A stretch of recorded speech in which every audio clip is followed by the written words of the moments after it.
Today, my guest is Gordon Rudd, the CEO at Stone Creek Coaching. My name is Miko Pawlikowski, and I'll be your guide today. Gordon, how are you doing? Thank you so much for coming. Oh, thank you for having me. I'm doing very well today. I appreciate you asking me to be on your podcast. Sure, really excited for that. Very well is in short supply these days, so I'm going to take that and run with it. So this little tradition that we've developed recently is that we start our guests with a weird question. Your weird question for today is, if you could have any animal at all as a pet, what would it be? It would be a dog. I find dogs are very friendly and lovable, and they definitely will take care of you. And the thing that I like about a dog is they'll tell you the character of a person they meet instantly. So if my dog doesn't like you, I'm not going to like you. Okay. Any particular dog? Because, hint, you can use anything from an octopus to a water bird to an alien, and you're going for a dog. That's pretty, low key. I had the saltwater aquarium when I was younger. That was a pain. Yeah, and then there's the petting. I guess it's much harder with a fish. Never been a big fan. All right, Grayson, now that we've got that out of the way, the first thing that, obviously strikes me when I was stalking a little bit on LinkedIn, preparing for this, is that there's a wealth of experience. I'm counting 35 years plus. There's been a lot of hats that you were wearing, right? I've seen programmer, project leader, manager, director, manager, partner, VP, CEO, kind of all the things that you can think of.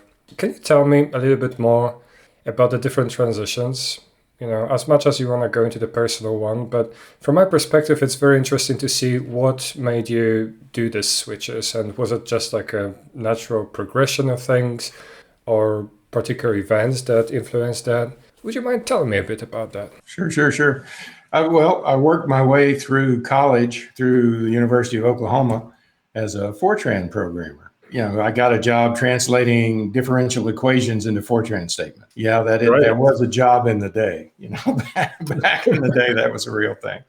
One of the professors in the College of Business, I was getting an undergraduate degree in finance. One of the professors in the College of Business asked me one day after class, why do I keep seeing you in the computer center? And I told him I was working for a math professor translating differential equations into Fortran statements. And he asked me if I'd come to work for him. And I just transitioned into doing decision theory models and communications protocols and that sort of thing for the agency that he worked for.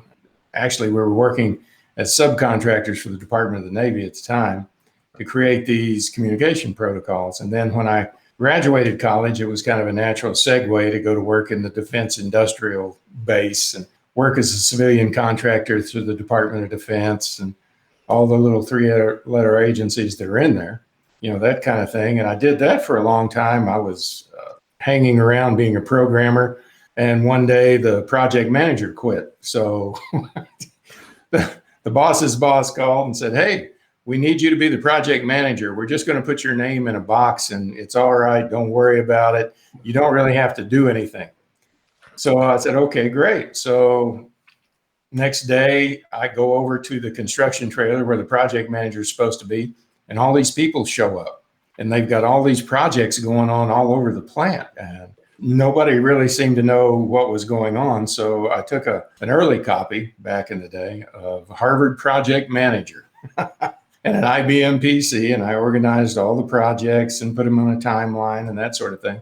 And when my boss's boss saw that, he's like, well, you're a project manager. You're no longer worried about IT things. So I spent several years project managing pipelines, supervisory control and data acquisition systems, or SCADA systems, automated energy management systems, that kind of thing. And I would just put the projects together and the engineers would design it and I would staff it out and away we'd go. And then after several years of doing that, my mom found out she had cancer. So I moved back home to take care of mom, had to get a job, ended up in healthcare. So, my friends always gave me a hard time. You spent 10 years with the defense industrial base blowing stuff up, and now you're working for a very large hospital putting things back together. It's like, yeah, well, it's karma, It's just a karmic experience. So I ended up in in healthcare, spent 10 years in healthcare. We were fortunate enough while I was there to create what was the number one telemedicine program on the planet at the time. So we actually treated more people in 1 month than all the telemedicine programs up to that time had treated ever. So it was, very successful. And then actually a former student of mine recruited me to go to work for the Williams companies in Tulsa. And I went to work for one of their organizations, actually designing their points of presence and their fiber optic network for Williams Communication. And then another one of my students found out I was working there, and he recruited me to go to energy marketing and trading. So I stood up the technology support for the quantitative analytics group at Williams, and then ended up moving on through just a series of other adventures to banking, and just kind of stuck with banking. I've been either working on the back end with the technology of banks or working in banks, being a chief information security officer, that kind of thing. And that 7-8 years ago, something like that, I started coaching people that wanted to get into information technology or that wanted specifically to get into information security. And I found that there's a group of technology folks out there who don't realize why they're not C-level material. You can talk to them for a few minutes and you can understand that they don't have the social skills, they don't have the emotional IQ, if you will, to be CISO. So I started working with them through a project I created called the Cso Mentoring Project.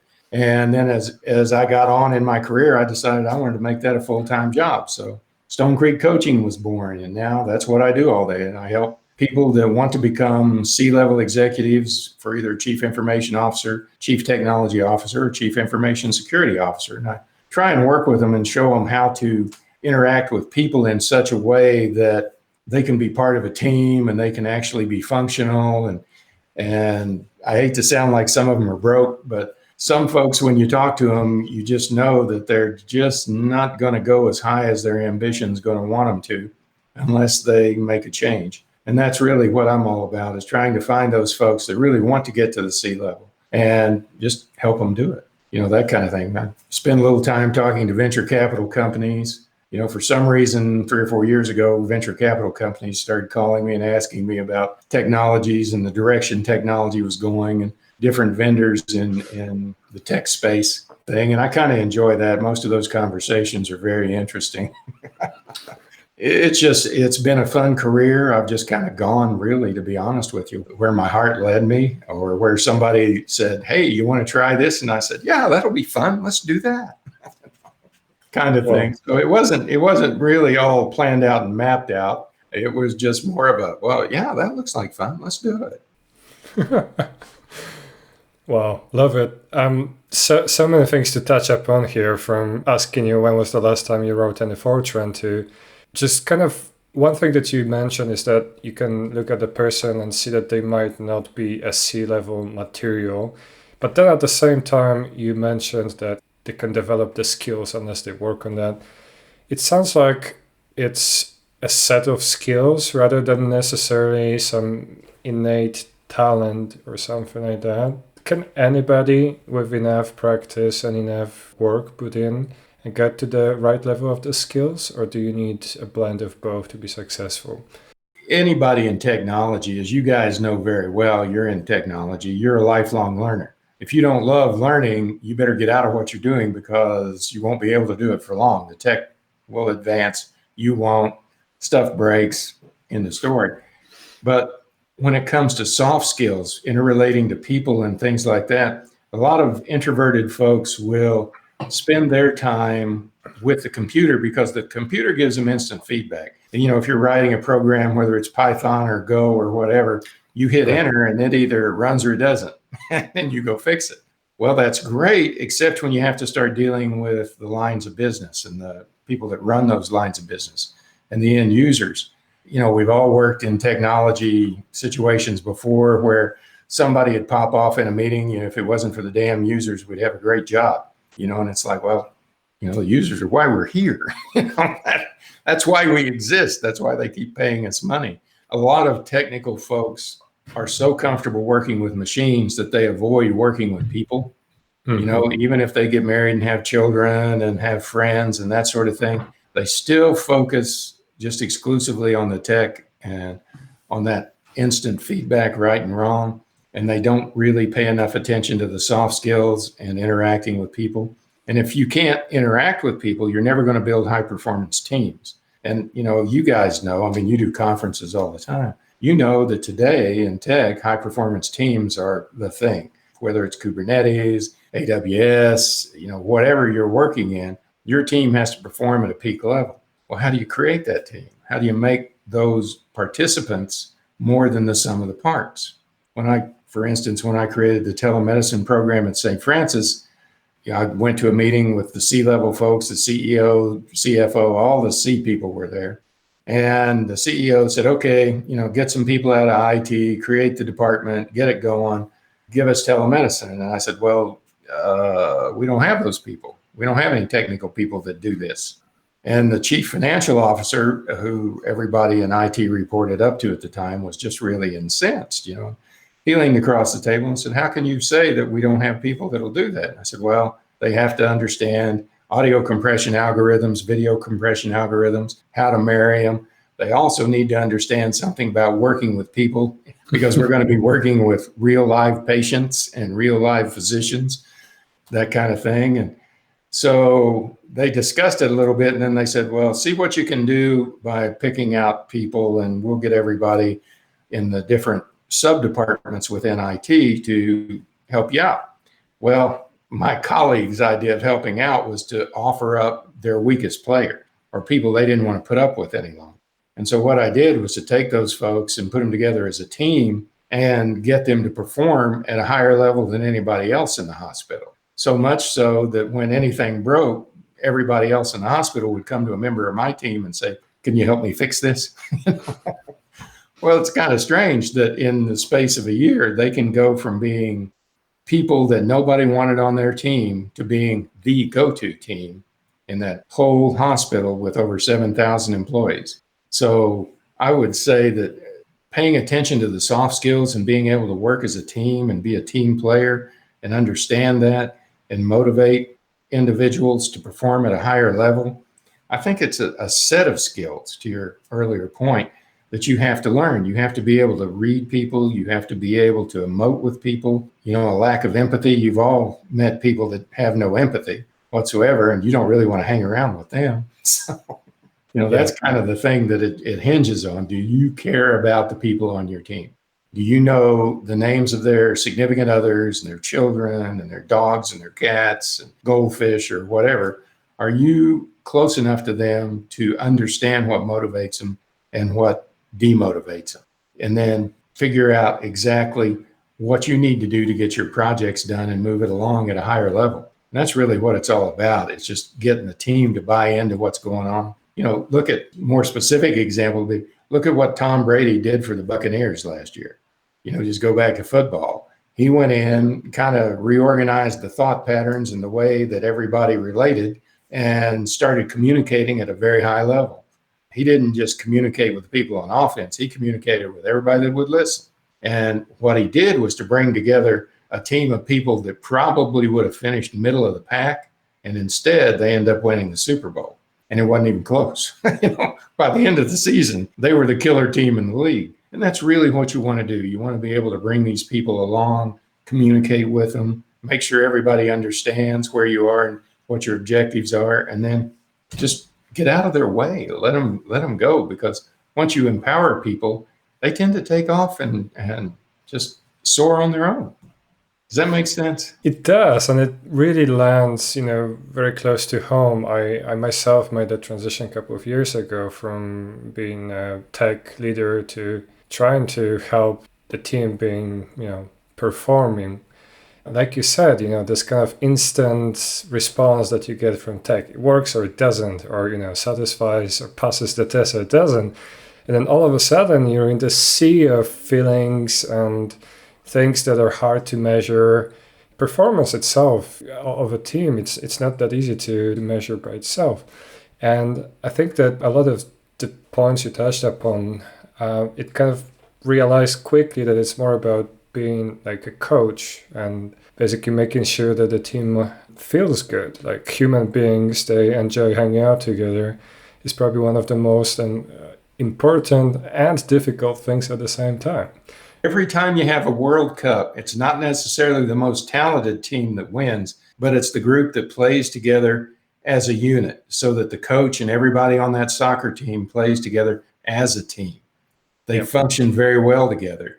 And they go from a lot of games they probably should have won to winning those games and then exceeding expectations. And then the next thing you know, they catch fire and they're in a World Cup final simply because they all started working together as a unit and stopped being the individuals out there all trying to run around and score.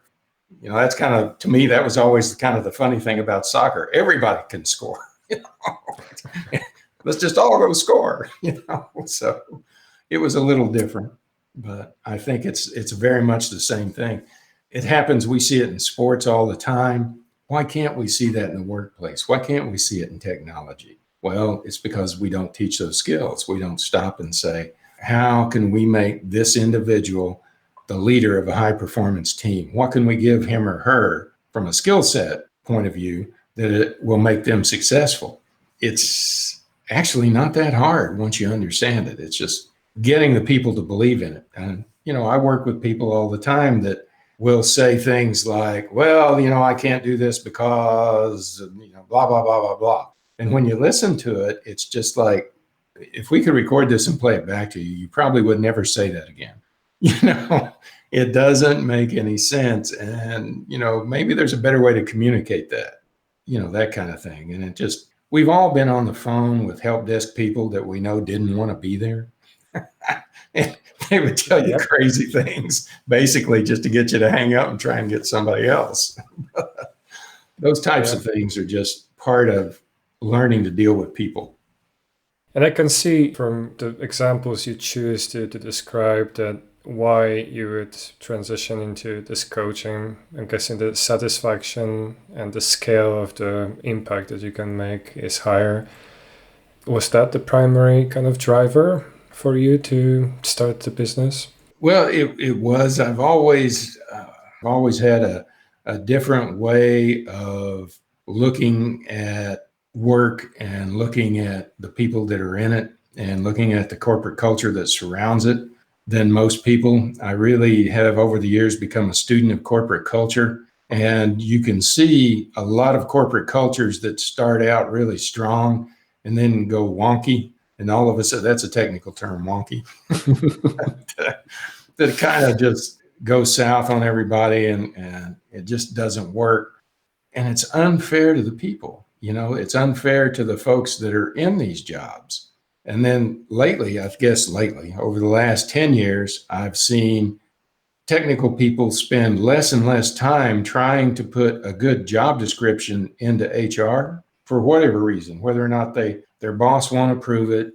You know, the management team doesn't think you need another one of those, but they'll, you know, another, let's say, server administrator, but they think you'll need another security analyst. So you get a job description for a security analyst going to HR, and they're kicking out everybody that's in security, and they're saying, we really want a server admin. That's really what we're looking for. Give me somebody that says they're a server admin kind of thing. So we've got this disconnect in corporate America, or corporations around the world for that matter. In fact, a lot of the people I work with are in the UK, France, significant number of people in France. Not that the French are broken by any means, but, you know, I do work with a lot of people in France, South Africa, Australia.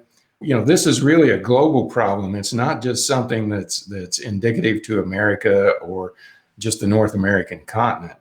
We have to spend more time working with our HR partners to get better job descriptions. So on the other hand, we can get better candidates so that we can find the right skill set and put those folks in a position where they can survive, they can thrive, and they can be happy. You know, it's one of those things that we all want to be happy in our job. We all want a high level of job satisfaction. But that job satisfaction is really what everybody's looking for, in that high level of job satisfaction. And the only way we can get that is by working together as people to solve problems and by being a better corporate structure to fit into. And that's, really kind of interesting when you stop and think about it, that the corporate culture is going to really set the tone for everybody in it. And they're going to ignore the technology people. And no disrespect to HR or anybody else, but the old saying of let's shut down HR for a week and see if anybody notices. And let's turn off IT for an hour and see who gets fired. That's kind of the thing that's always going on in organizations. We can't live without the tech anymore, but we have not figured out the care and feeding of the people that are technologists that work in it. We haven't really stopped and taken a look at the individuals and their jobs and what they do for a living so that we can make sense of it. If you look at just like a server admin, if you and I are a server admin and we're doing the normal server admin thing, we can take care of 17, 18 servers if they're individual units, or maybe 27 if we've got them racked up. At Google, the metric they use is every server admin has 10,000 servers to take care of. Well, that's because they've got the tools to do it. They've developed those tools. And just like developing those kinds of technology tools, we need to develop the human capital. We need to develop the human tools to drive it. And that's really the thing that got me into coaching. I keep seeing this mismatch. You can read job descriptions on any platform you choose, and you look at job descriptions and you say that, yeah, I wish I could find that person because they can do absolutely everything in technology. There's nothing that person can't do. There's no job on the planet, even if you're the hands-on one person that's running the IT shop, there's nobody that's going to have all those skills. There's just no way. So why did that even make it into a LinkedIn or an Indeed or one of the big boards? Why did that even make it out into the wild? What's wrong with that job description? Now, is the person that gets that job going to be happy in it? Well, maybe. If we happen to get lucky and match somebody to stay with the server admin, if we happen to find somebody that's willing to do a server admin role and that's really what we need, then we're going to do it. But most of the time, what happens is the people looking at it from outside that want to apply for that job are going to read the job description and they're going to want to try and fit into it. And a lot of what I coach is if you see a bad job description, it's probably not a good organization or somebody is not spending a lot of time on it. So you might want to do a little more homework and find out more about that company, find out more about that job to make sure that you know exactly what's going to happen when you hit the ground. Because that's really the thing. You don't want, I don't know if you guys have ever done it, but I've actually gone to a job before, and on day one, they basically told me that everything I thought about the job was wrong and I was going to do something different. It's like, okay. And I'm not sure, what you think of that, but I don't think much of that. It's kind of like, okay, we just got bit on a bait and switch, Yeah, exactly. Bait and switch. That's the technical term for that. I'm curious about what the process looks like. How does one become your Padawan and then eventually gets the blessing, go forth and be C-level? Because a lot of the things that you mentioned, they are tricky in the respect that they make sense. Like it's kind of the things that everybody will agree if you tell them that. But then when the proverbial rubber hits the proverbial road, that's where things get tricky. So how do you really help people with the soft skills? I understand that the prerequisite is that they want to change and they want to see that, but I expect this is a very different process from, what we're all used to in learning technical skills. Can you tell me a bit more about the process? Unless, that's obviously a secret sauce. It's not really a secret sauce. It's just really simple. The thing that I always do in the framework that I've created that I use is simply starting off by getting their head right, by saying, why are you here? Why are you doing what you're doing? Are you happy doing it? What's good about it? What's bad about it? And then a lot of times what I'll do after we have a series of conversations about who they are right now and what their aspirations are, where they want to grow into, why are they asking me to coach them, that kind of thing. I may give them a skills inventory like the Myers-Briggs or True Colors or one of those that'll actually divide personality types up into basically 4 buckets kind of thing and let them see themselves. So if you're looking at these personality traits, if you're doing Myers-Briggs and they're giving you IJNS, what does that mean kind of thing? it helps the individual to say, okay, I am introverted. I'm really not going to be the person in a social situation that's going to be walking around talking to people at a party. I'm the one that's going to be standing in the corner. Once we get the individual to get their mind right and understand who they really are and understand what their triggers are. Everybody has triggers. I've got triggers. You've got triggers. Mark has triggers. There are certain things you can say to Mark, they're going to light him up. Oh yeah. And it works the other way around too. Any day. Especially with your all's relationship, then that sort of thing's true. Well, if you can recognize those in yourself, then you can take the intellectual leap at first before you can actually do it and say, I see where this is going. I understand how I feel, and I know where that normally would lead. So I'm going to choose to feel differently about that this time. And then you start making a series of decisions. You can't control the decision you've already made. Those decisions that are in the past, they're gone. You can only control the next one. So the next time that happens, you've got to make the intellectual decision. Okay, I'm not going to go off on him. I'm not going to say that, because that institutes 3 or 4 different exchanges that always end up in us not talking for a while or saying evil things about each other, just like siblings normally do. But we've all got those triggers, and we carry them into corporate America with us. So, you can sit in a meeting and you can be fine, and then somebody will say something in just the wrong way. All of a sudden your blood pressure is going up and your cheeks are turning red, and you're wondering how you can keep from killing that individual. I want to strangle him or her. Well, if you don't understand that and you don't understand that cue, you're very likely to just pop off and say something that's inappropriate. And it's at that point that your capital within the corporation starts to decrease, and they start to see you as a technology person. Humans, as you pointed out, are group behavior people. We want to be in groups. We want to be in tribes. Well, when you look at the C-level people as a tribe, to get into that tribe, they're going to have to do some normal things that we all do. They're going to have to say, do you fit in this group? Would I get along with you if you were in this group? Would I enjoy working with you? Well, if the answer to any one of those questions is, I don't think so, that person's real hell on wheels, I don't want to deal with them. Well, you're never going to get in the C-level at that organization. And if you hide behind the technology constantly and you fail to get out in front of people, you fail to be able to communicate your message, you're going to have a problem. Think about it. You're very good at expressing yourself. You can take an idea, you can write it, you can communicate it in writing, or you can do what you're doing and communicate it by speaking to people. That's a skill. Not every technologist has that skill. Most of them, if you stood them up in front of a group of other technologists and said, give me a presentation on DNS, they'd be like, I'm not doing a presentation. Well, you know DNS, right? Yeah, I know DNS inside and out. I've got it. I've even got 3 certs that say I know DNS. So why can't you give the presentation? I can't talk in front of people.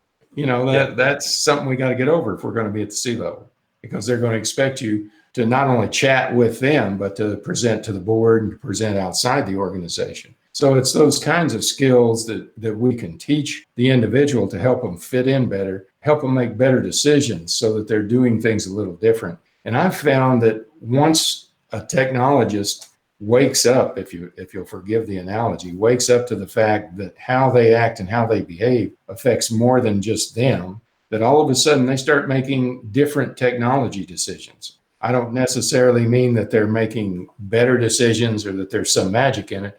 What I mean is they're starting to make decisions that are based on the organization and the people in it, instead of just how well the tech works together.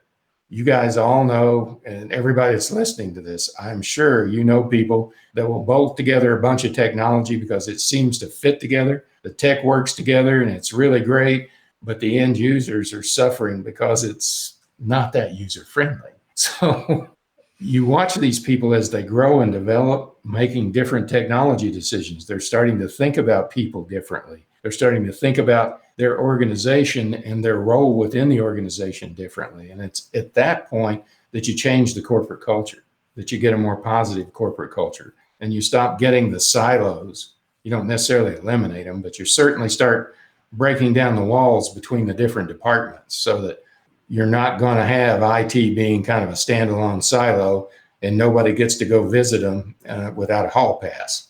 You've all been in organizations out there where you can't even get into the IT people to see them. They're behind some locked door.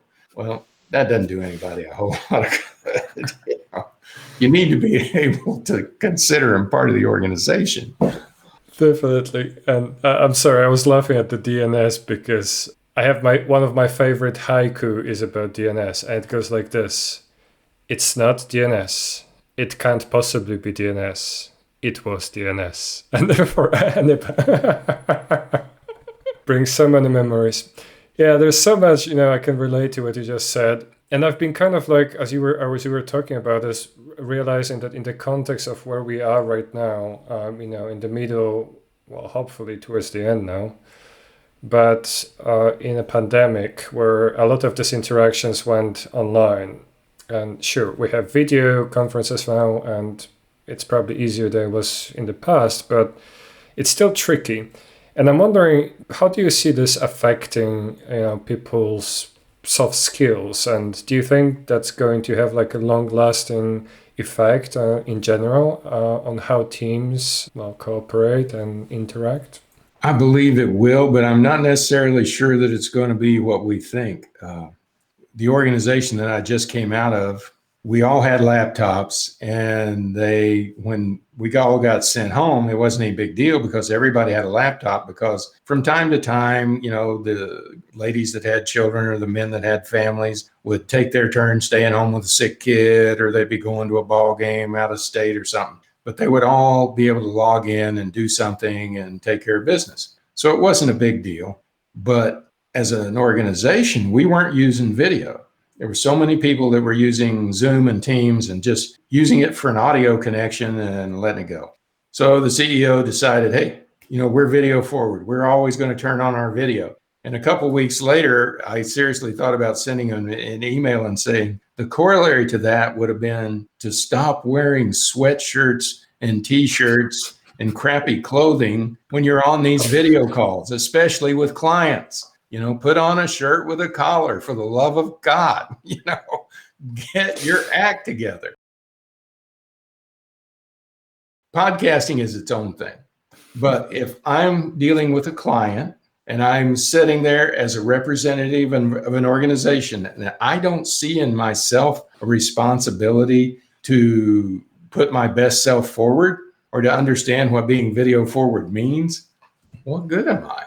It might be a guy that, if you see his picture, like we can see your brother right now, that little icon thing that we give each other when we don't want to be seen.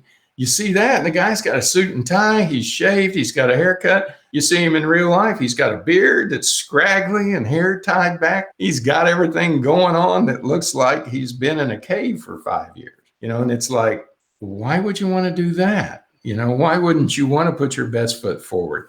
And it's just those realizations that we don't take the time to tie up within an organization. Now, you can tell that I'm older and have a more classic sense about this, obviously, but we should take the time to explain to, especially the younger ones, why it's important to, wear a shirt with a collar, why it's important to do these things. And no, I'm not talking about you. You can edit yourself to look like whatever you want. Yeah, we'll fix it in post. Fix it in post. There you go.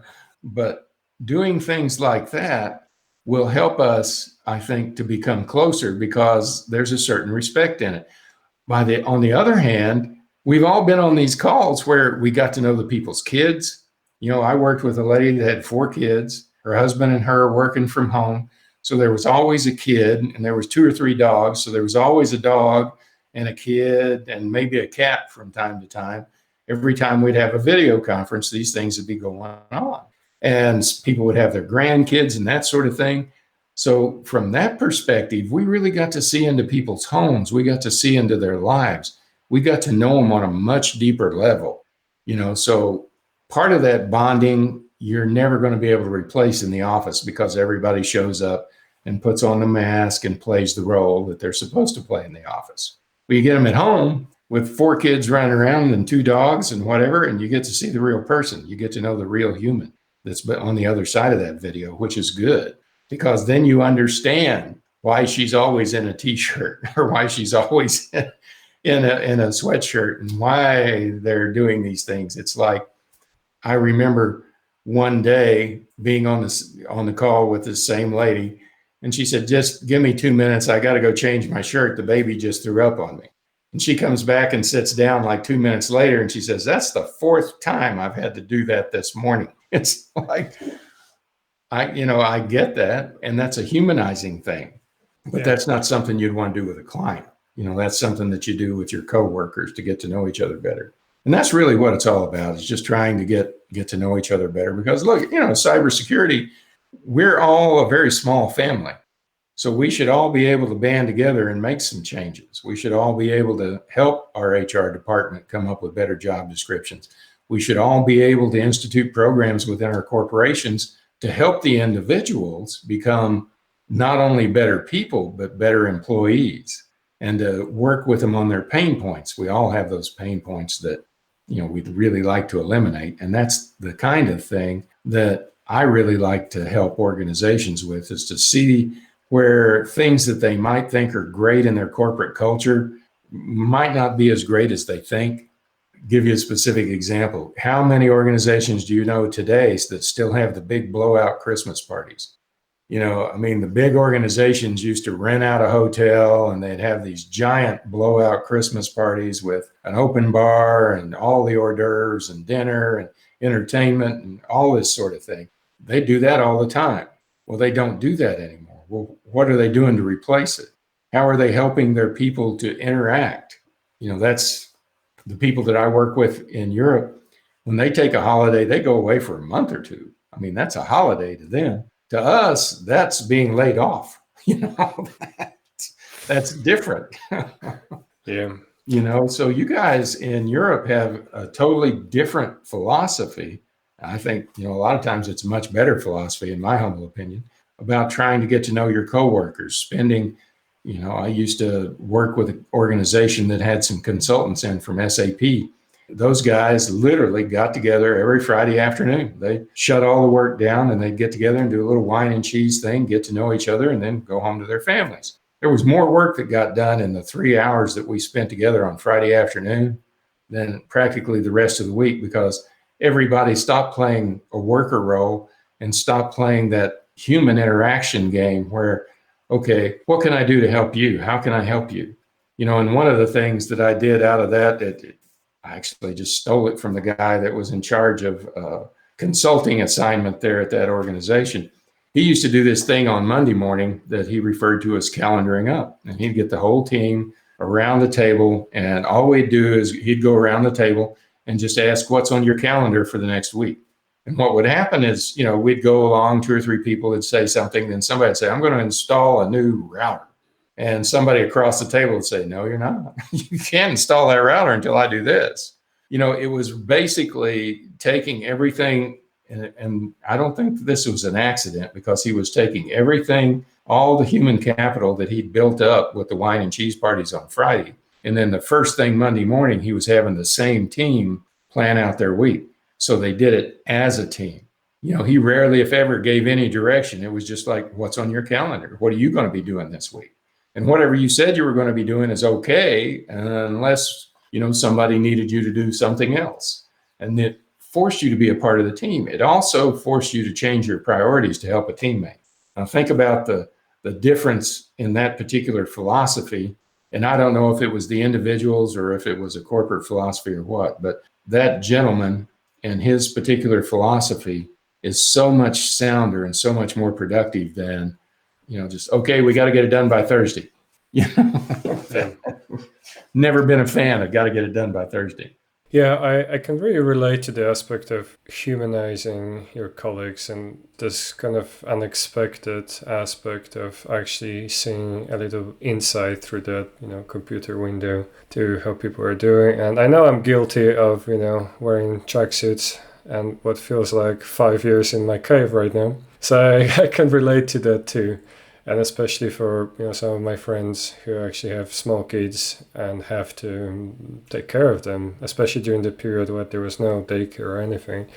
I'm really in awe of how they were able to find time for all of that and at the same time remain productive. And that really gave us all opportunity to kind of support each other on a different level. And it's weird. In many ways, I feel starved of the social interaction, just be able to walk onto someone rather than having to, start a video call.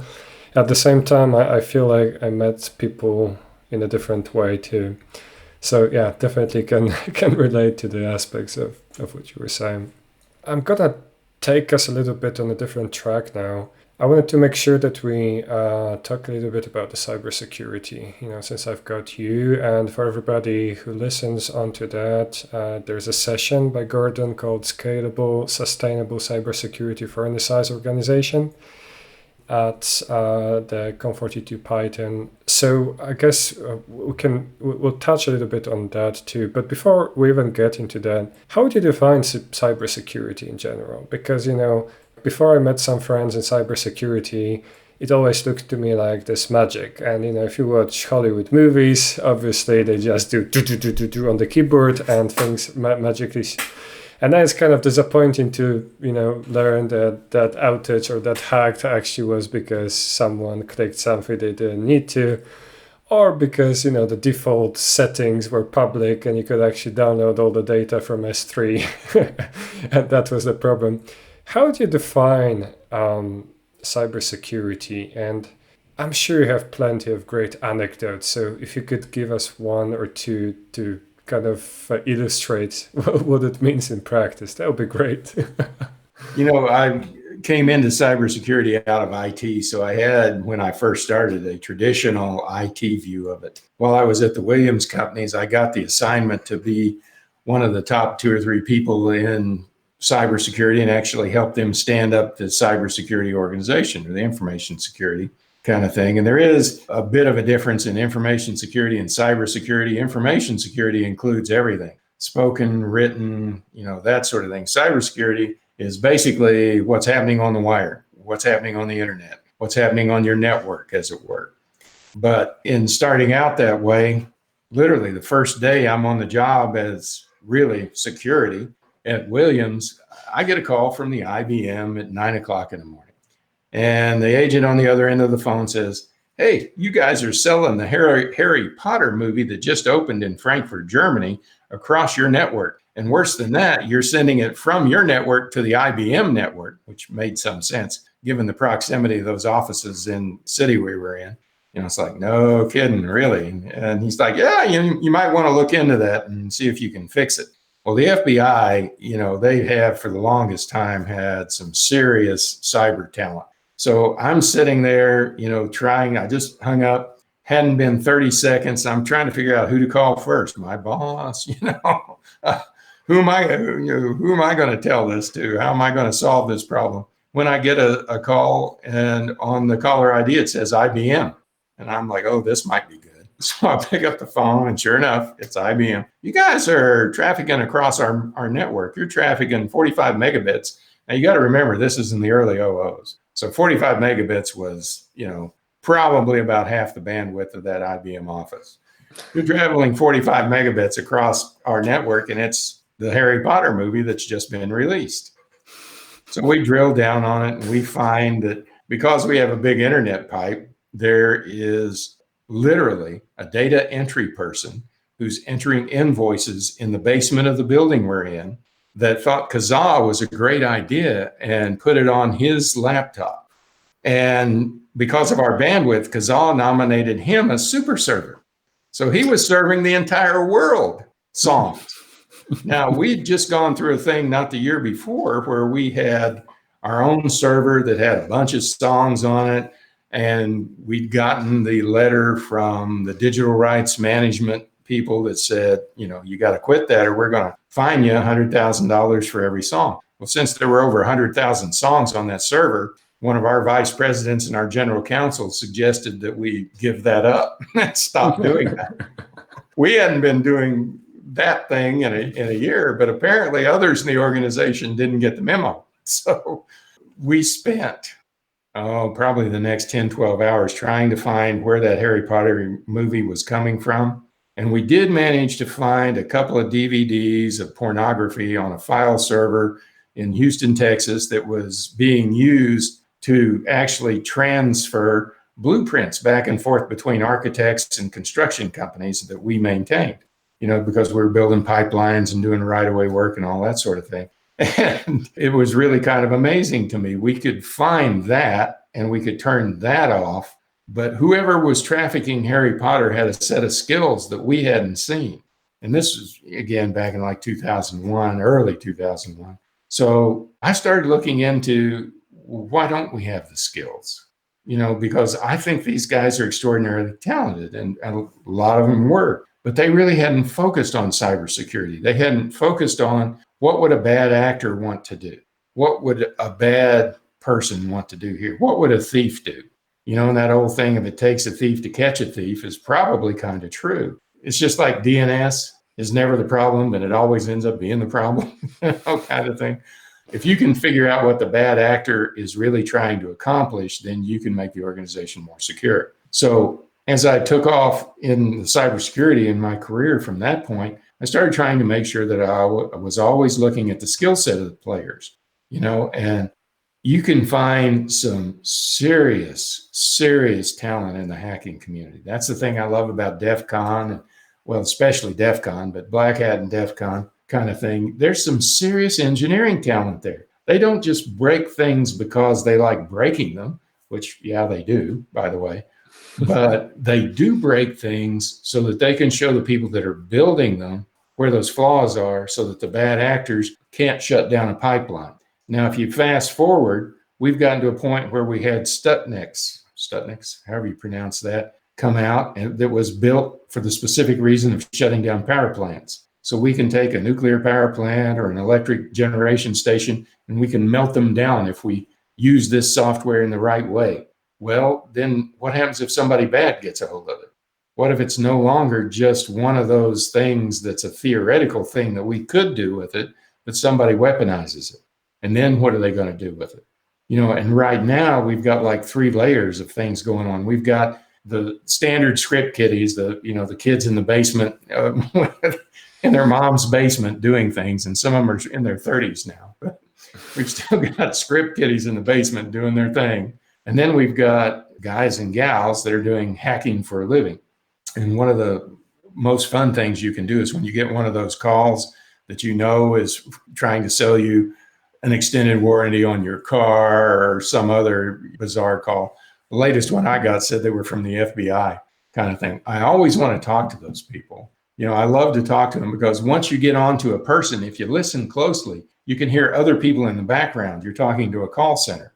So the bad actors have operationalized the things they know and make them a little money. So we've got romance scams coming out. We've got spam email coming out. We've got all these things that are designed to give the bad actor access to your money.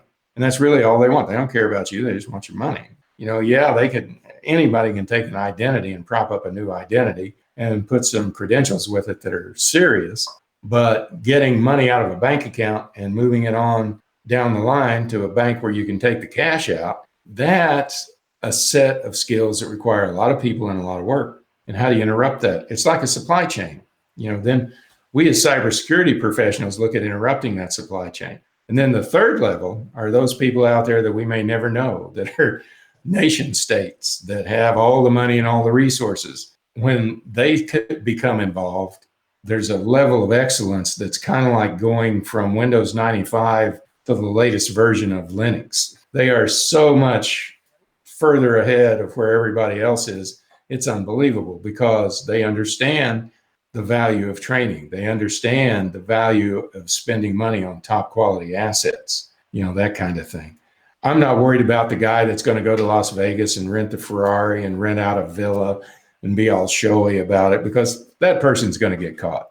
I'm worried about the guy that's driving around in a Subaru or a minivan and isn't really doing anything other than being a stay-at-home dad or a soccer mom, that has a set of skills that will allow them to do things that other people may not totally understand. And they are also, almost every time, those same people are going to have social skills to the point that they can reorganize the way you think in such a manner that they can get you to click on something or take an action that's going to give them access to something that they shouldn't have. And it's at that point that you have to wonder, it's like, why am I doing this?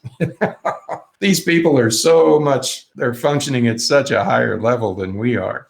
The bank I worked at, for instance, had something on the order of 500 or 600 million bad things that would go by the firewall, and you could watch them. And they're like, okay, that's a botnet that's searching. That's somebody trying to map the network. That's somebody trying to geolocate us, and on and on and on. It'd be impossible today to stop all that.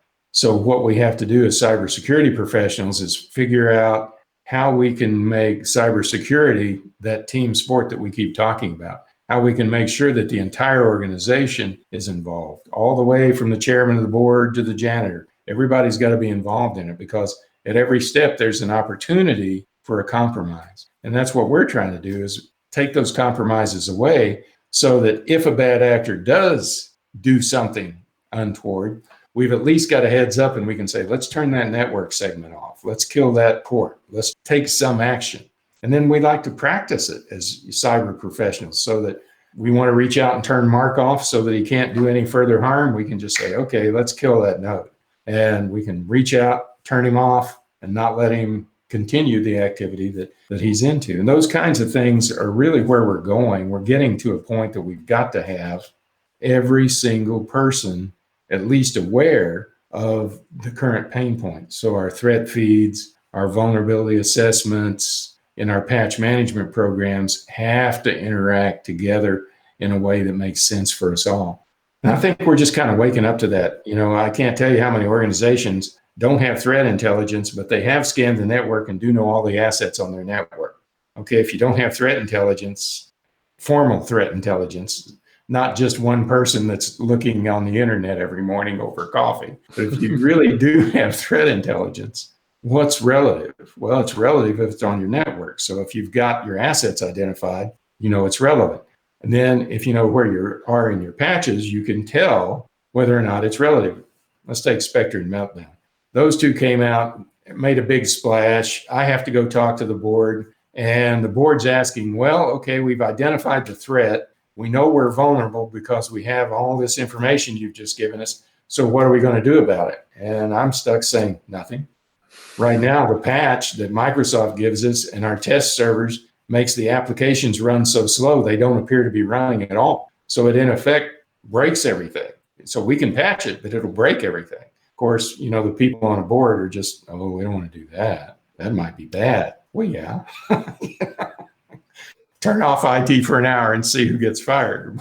Come back to that. So you've got to be able to take this intelligence and disseminate it further than ever. It's got to go to more people. It's got to go up the chain and down the chain, so that the people on the lines of business understand that Spectre and Meltdown probably aren't a bad thing, because we've got the perimeter secure and this is how we've secured it. They've got to understand the overlapping layers of security enough so that if we do miss something, and we've got to listen too, that's the other thing, we've got to listen. If somebody does come up from inside the organization and say, hey, what about this? We don't just dismiss them out of hand because they're not part of the security team. We actually listen to them and say, oh, what if that's a real deal? What if we do have a hole there? What if this person has found something? Yeah, I got to say, like the hardware problems, that was a real kind of eye-opener for myself, because, for such a long time, we just kind of assumed that there was no real surface for attack, and then boom, all of a sudden turns out wrong. And there probably will be more. And another thing that in the recent weeks, we obviously had the Colonial pipeline ransomware attack. And when you were talking about, individuals having the skills that are just kind of above what a regular person suspects, I also realized with the work of the journalists around that it's actually a pretty big industry right now, the ransomware stuff. And I was pretty surprised to discover that the group that did the ransom thing, they actually outsourced to another group installing the ransomware. And they were very public about it. And then you have this group of people and they publish statements, like a public company or something. And well, it looks like it's no longer, this individual is proving something from their basement. It's just a business like any other. And there were some pretty scary statistics about how many companies actually pay these ransoms because they have no real other option.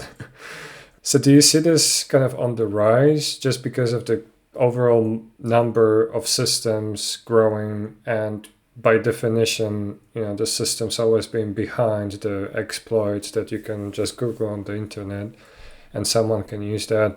Is that like by definition a losing battle that we have with cybersecurity? That we always have, the systems there will be vulnerable?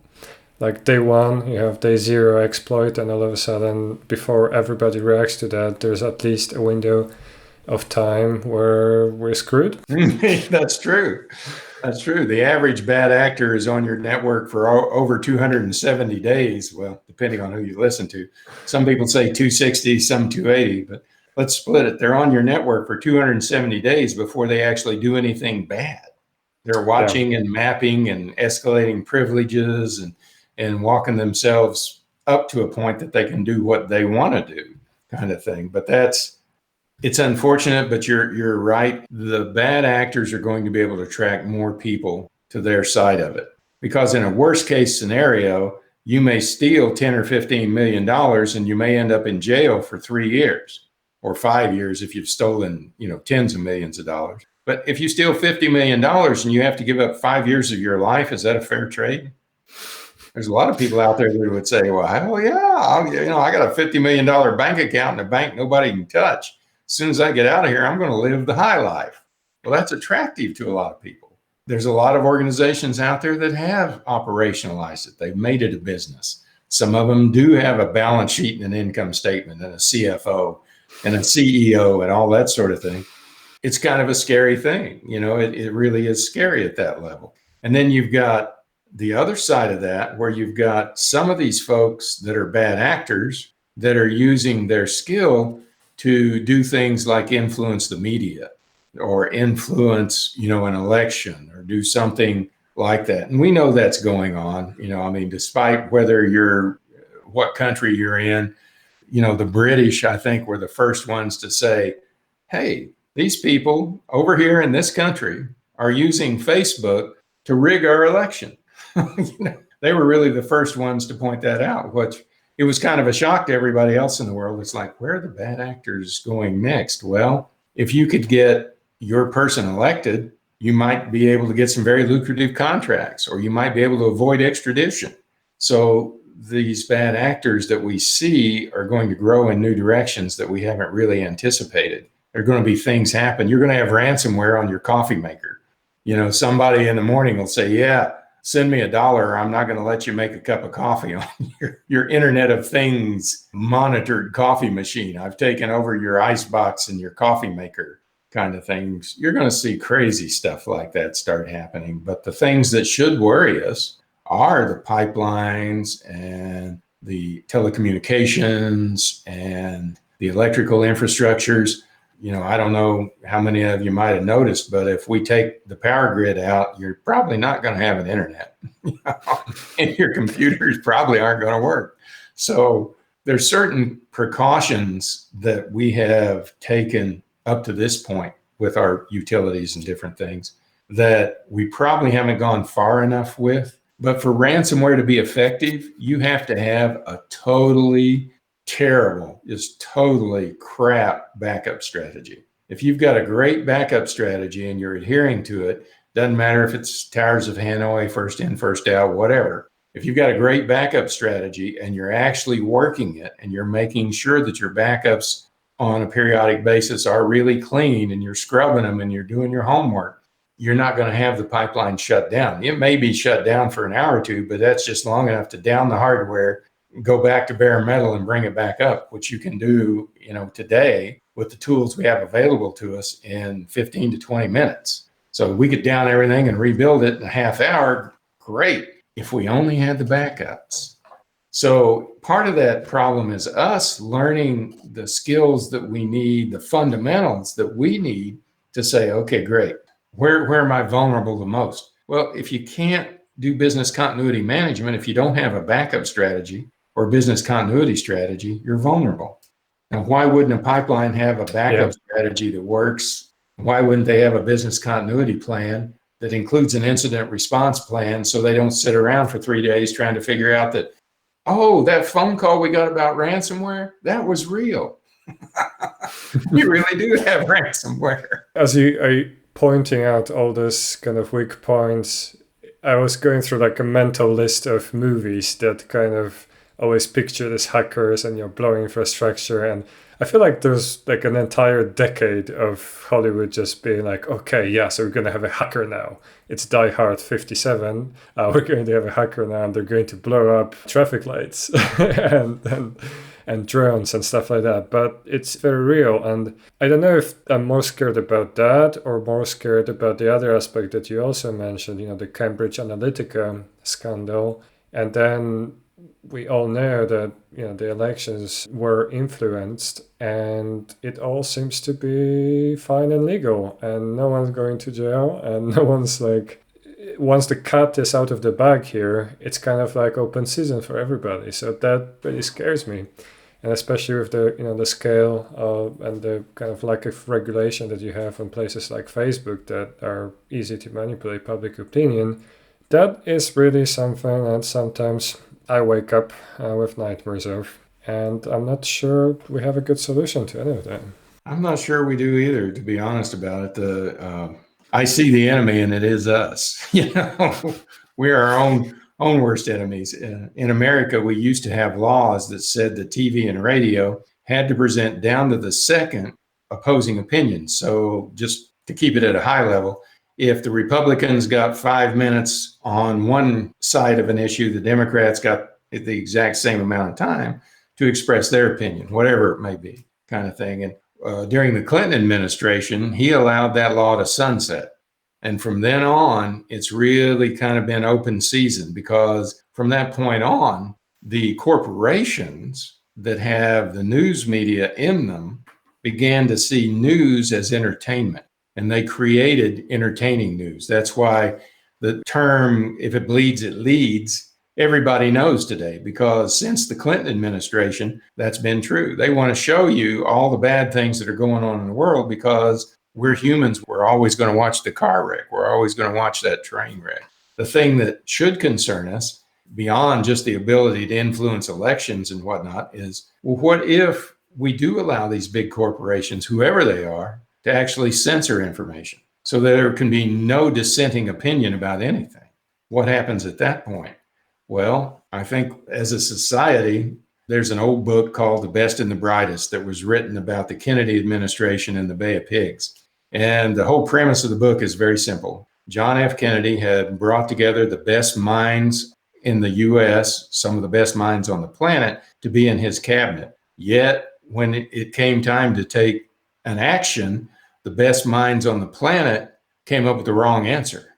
That groupthink that goes on, because that caused them to come up with a bad answer, is the kind of thing that the lack of censorship will do to you. It'll give you a false idea of everything that's going on, and it will trigger in you fear, uncertainty, and doubt, the old FUD thing. And once I've got you afraid, uncertain, or doubtful, then I can convince you of about anything. And at that point, we've lost the battle. It's one of those, it's one thing to rein in the technologists, but it's another thing to rein in the social engineers. And I agree with you. The cat is out of the bag. The corporations have seen the economic value of making news entertaining. So they're seeing the dollars and cents of it, and there's a lot of dollars to it. So the corporations are not incentivized to stop making money. They're not going to do that. Their shareholders would be really pissed at that. Hey, let's make 35 cents less a share next quarter. I don't think anybody owns stock is going to vote for that. So that just won't happen. But we're going to have to take some actions at some point worldwide. It can't just be one country or another. We're going to have to say things like, it's wrong for corporations to censor communication in any way. You can make sure you present equal arguments or whatever, but you can't just decide that one side of an argument's correct and just present that side. You've got to present opposing opinions to it.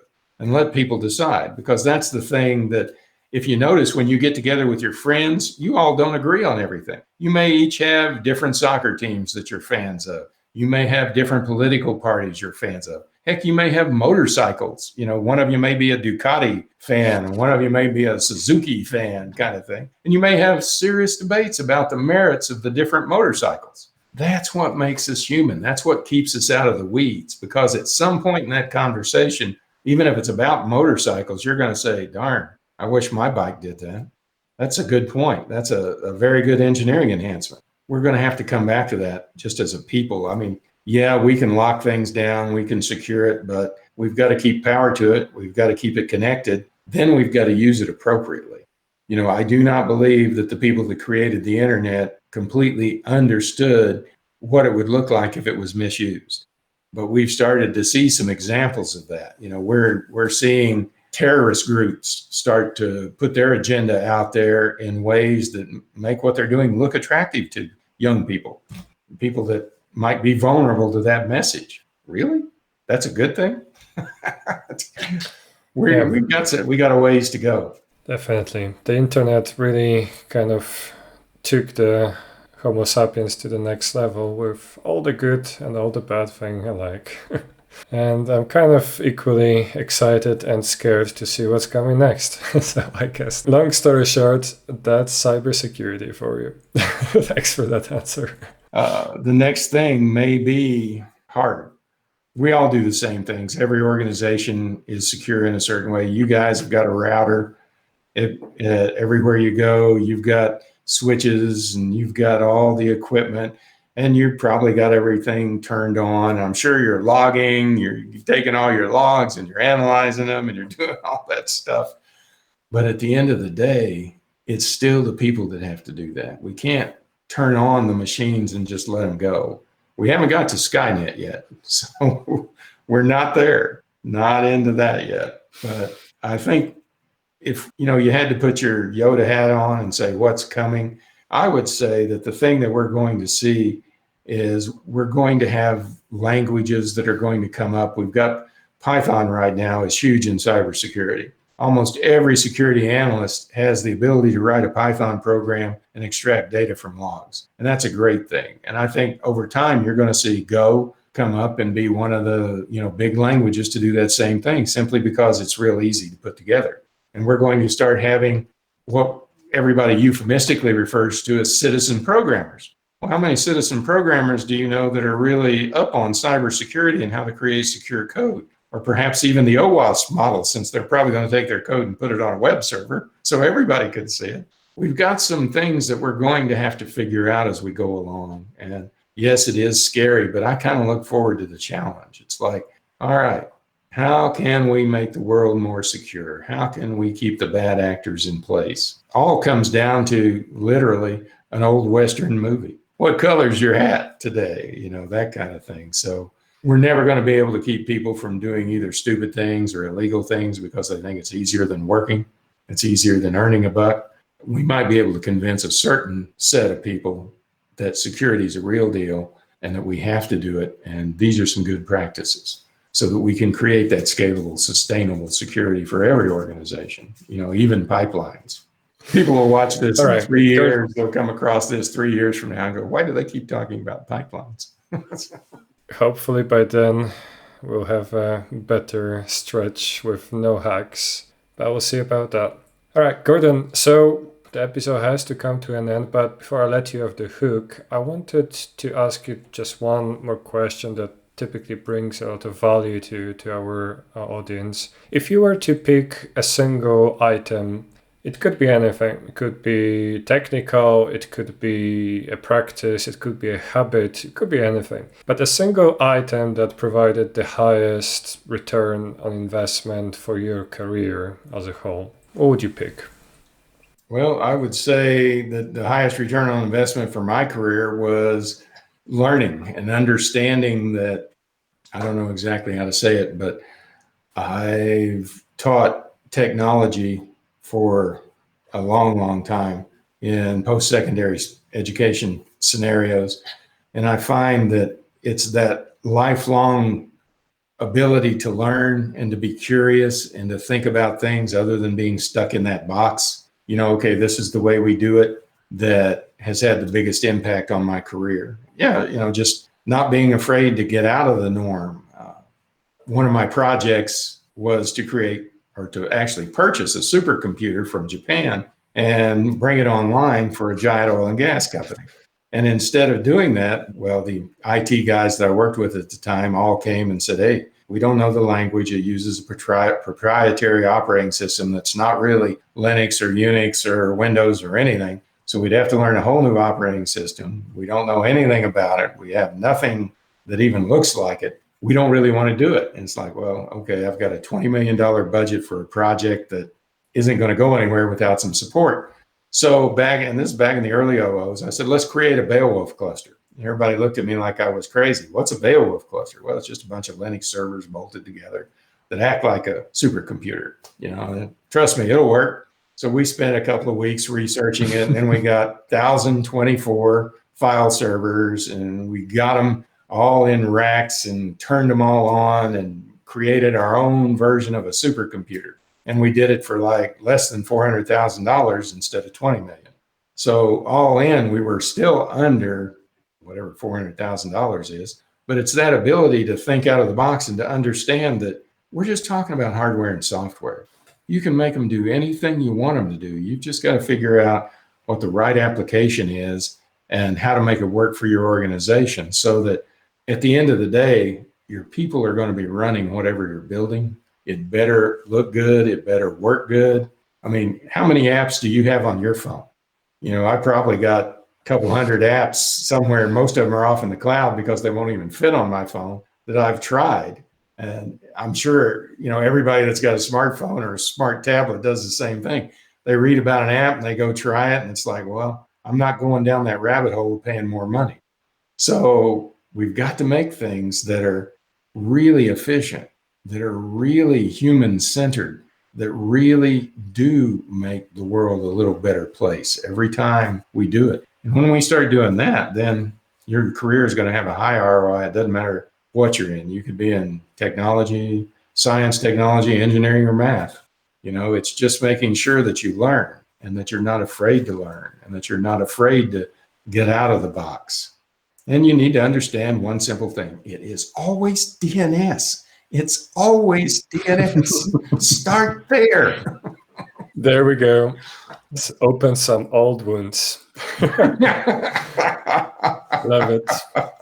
I used to watch one of my favorite security people all the time. We'd be in meetings or working together in a conference room, and people would be coming through and saying, this is broke, the firewall did it. This is broke, the firewall did it. And he'd say, it's not the firewall, it's DNS. It's not the firewall, it's DNS. I can't tell you how many times I heard him say that until he finally convinced everybody, we might want to start with DNS first. Yeah, I feel like that's a networking person equivalent of, have you tried to switch it off and on again? Let's reboot. All right, everybody, some really good nuggets. Thank you. Thank you for having me. To check Gordon's company, Stone Creek Coaching, and that's where you can get more of Gordon.